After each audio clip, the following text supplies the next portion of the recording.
Hi guys, and welcome to Halifax Here. My name is Gina Harnish. I'm Adam Cooper. Halifax Here is a My Halifax weekly podcast where we upload right here on our YouTube channel every week. We talk about things happening in Halifax, answer questions, and talk about things we thought you might like to talk about. So let's get into it.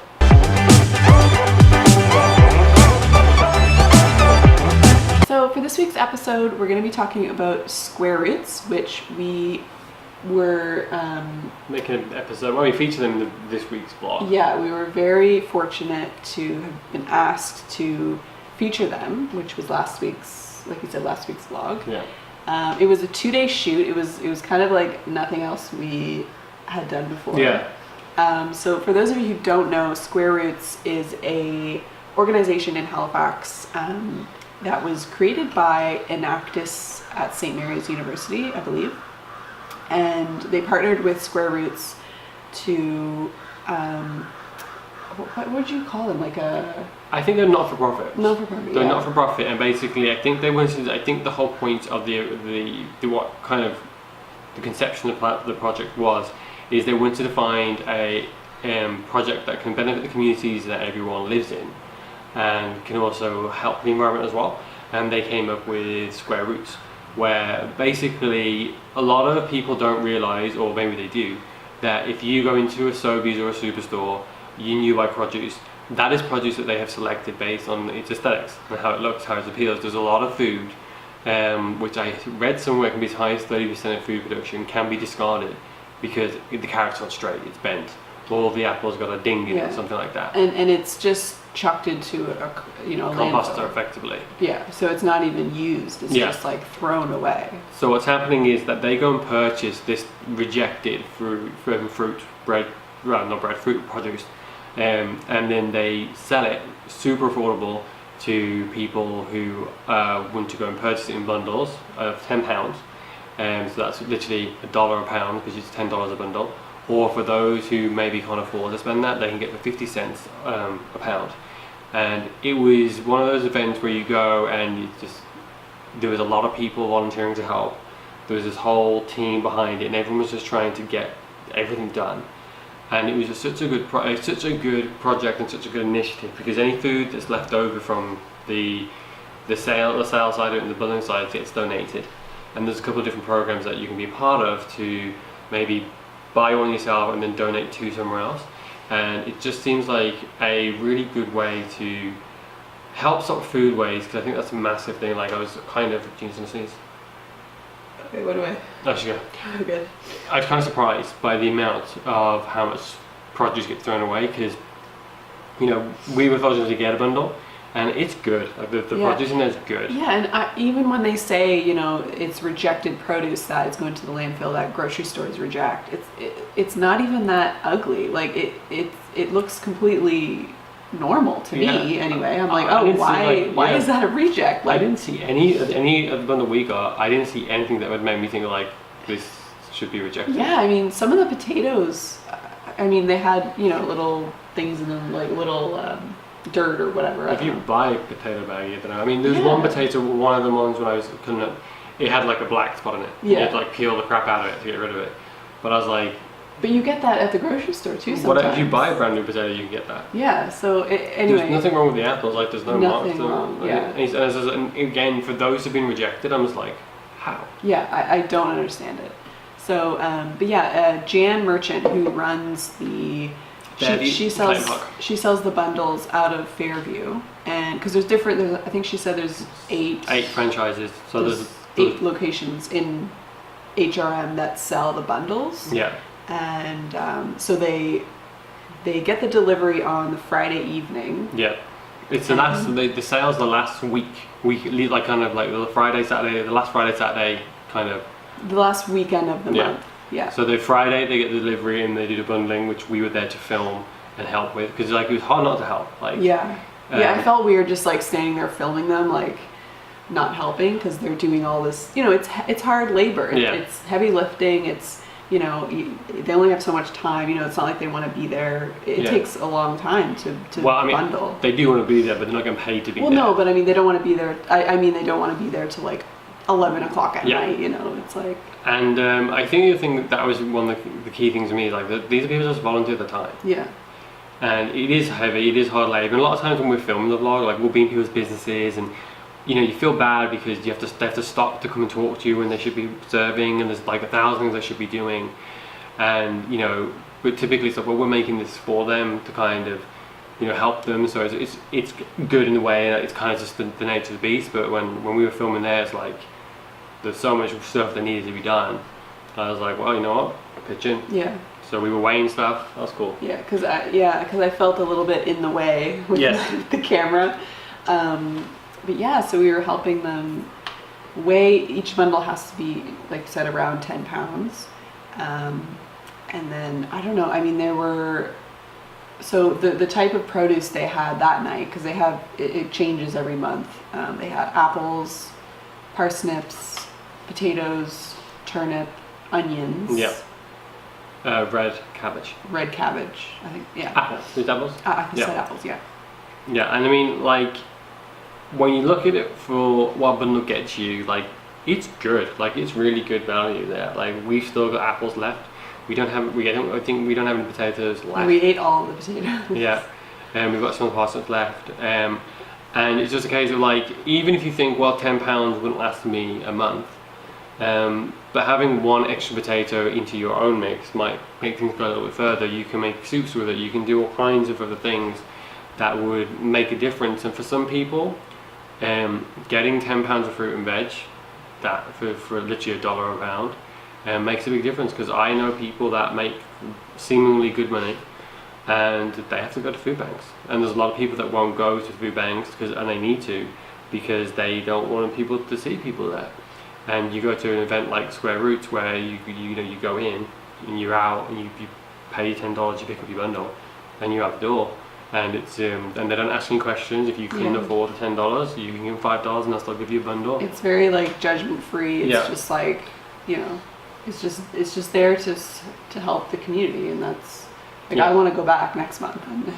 Yeah, and a regular watcher of our vlog reached out to me and said she's gonna A, try and volunteer with them, and B, she's gonna sign up for the program too.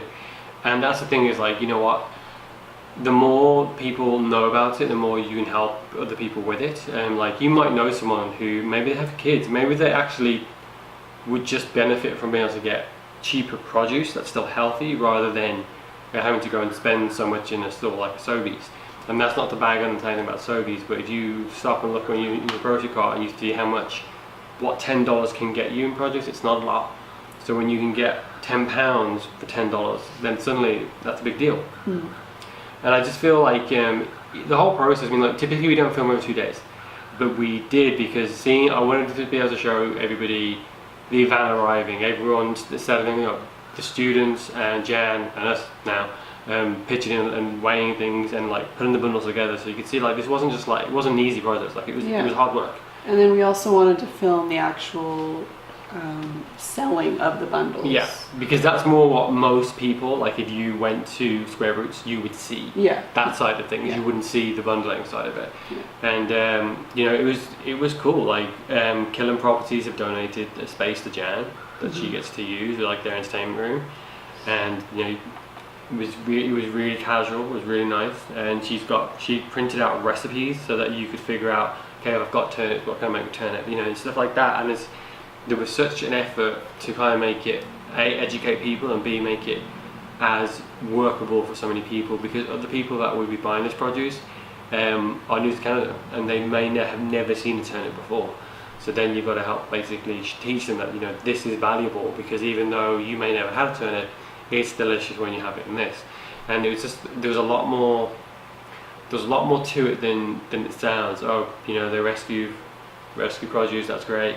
People sell it cheap, what's the big deal? But just the impact it has on the communities.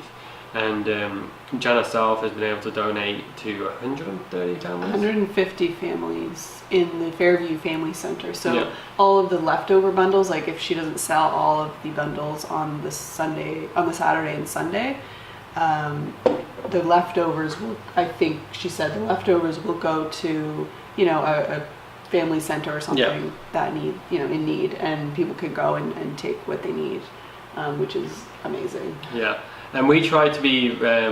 I really wanted to get shots of people buying the bundles so they could talk about why they were there, why they're buying it, and not in the sense of like I'm poor and I have to buy it, but more in the case of like, hey, I'm a student and I just think this is a really affordable way to buy food, or we have 6 kids and you know what, this will last us so much longer because it's $10 for a bundle. But a lot of people were like, no, I don't have a camera, which is totally cool and we totally respect that. But at the same time, we wanted to be able to show people this is how simple it is. Yeah. And also see people buying it and trying to show you that side of things as well, because you know it can be like we love Feed Nova Scotia, and we've never been able to make a video with them as much as I'd love to. So I don't really understand the process. Like I have no idea how you can go in, how I know the importance of donating and why you should donate non-perishable goods, but I couldn't tell anybody, oh, if you go here and you go in, this is what that process is like. And I feel like that's a big deal for people, because I think some people start to think, well, this is how complicated it's going to be. How long is it going to take? Yeah, and they're kind of hesitant to go because they don't know what it's like.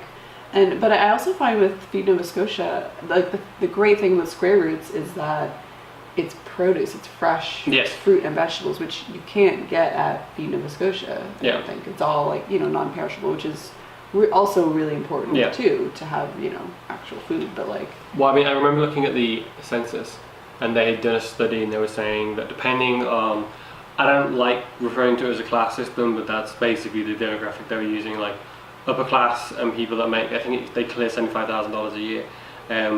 They will typically spend 25% of their food allowance on fruit and vegetables, but they also spend it on a lot of expensive things. And middle class families, which is probably the majority of people in Halifax, because food produce is so expensive, they will skip buying fruit and vegetables and buy yogurts and fruit juices and things like that. But those are predominantly sugar based. Like if you actually go and look at like a fruit juice, whether it's orange juice, whatever, call it Tropicana, whatever you want, and you look at the volume of sugar in there, like it's crazy considering that that's supposed to be healthy for you. And they were saying like, if we're not careful about how we get food and how we watch the price of food, it's going to be difficult for like generations, because they'll grow up never had actual fruit because they've just had fruit juices. And it's stuff like, it's initiatives like Square Roots that will help prevent that and make it affordable so people can have a healthy diet. And healthy diet sounds boring, or it sounds like an easy thing to say or whatever, but it is really important, like the stuff you put into your body, because your body has to be able to process it. And if you end up processing a lot of sugars, that will give you problems in later life, like diabetes. Like we went to the exhibit at the Natural History Museum about the human body, and they had those pictures of people like the yearly foods based on countries. It was crazy. Like the state, Canada wasn't on there, I don't think, but the States was, and they had like piles and piles of Coke, not like Coca-Cola. And it was just like, it said like it shows the percentage of the sugar involved, and it was crazy high when you think about it. And they had this section about why sugar is such an issue for people now, especially with kids and the behaviour. It was in the science in it. I think I can speak for myself. I know the importance of eating well, but I never thought about how the volume of sugar can affect the way your body processes other things as well. And that's just another reason why an initiative like Square Roots is so important, because it is making food affordable, and they do such a good job on education as well. Yeah, and it's also, like Jan said in the vlog, she said it's not just about the produce. I mean, it's not just about selling affordable produce. The reason why Square Roots is special is because they take the rejected, ugly produce from these they pay the farmers to so the farmers get paid as well, which helps them produce more. And the farmers aren't just throwing out their leftover ugly produce. The Square Roots is buying the produce from the farmers and saving it from the landfill, which is great. I think the apples we have, or we got in the bundle, were Macintosh apples, and like I had them this morning with some yogurt and granola, fat-free yogurt, I might add, and it's probably one of the most juiciest apples I've had in a while. Like it was just, the juice from that thing was insane. And the potatoes were good. Like nothing we've had. Perfectly fine.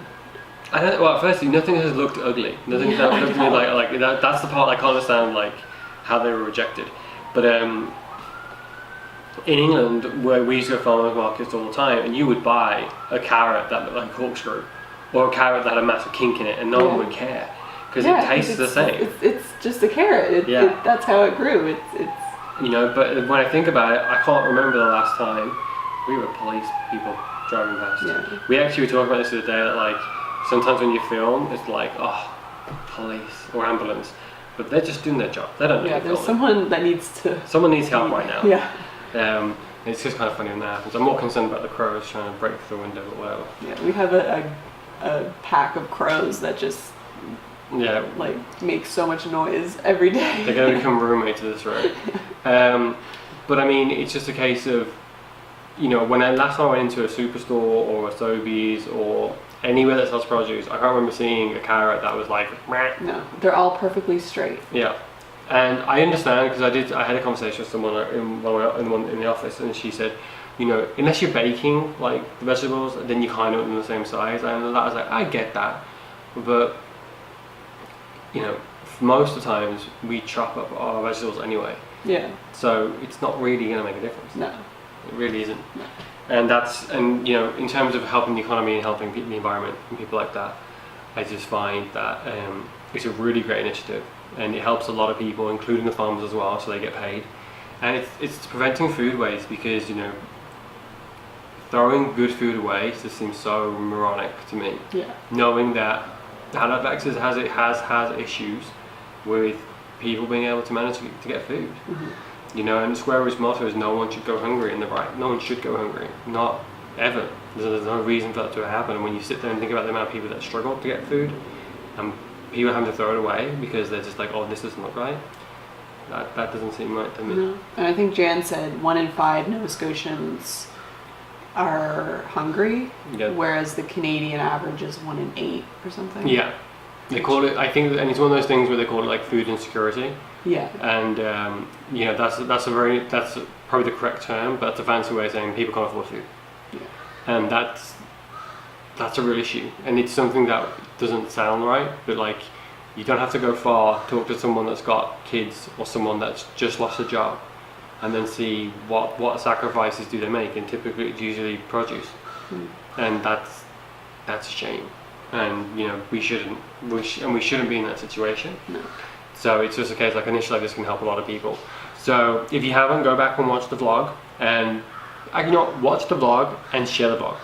And I say that because, you know, we want as many people as we can to know that Square Roots exist, so they can get support, whether you want to volunteer to donate, whether it's a case of making donations to them in terms of money so they can actually continue the good work they're doing, and share it in case there's someone in your sphere, who's, you know, through social media. It's like, I would love to be able to get affordable, healthy fruit and veg. Mm-hmm. So I think we might wrap it up here. Thank you for watching this week's episode. Next week we're going to be talking about Canada Day, so tune in next week. Don't forget to follow us on all of our social media. You can find us on Facebook, Twitter, Instagram, and of course right here on YouTube. If there's anything you'd like us to talk about, please leave a comment below, and have a great weekend. See you guys. Bye.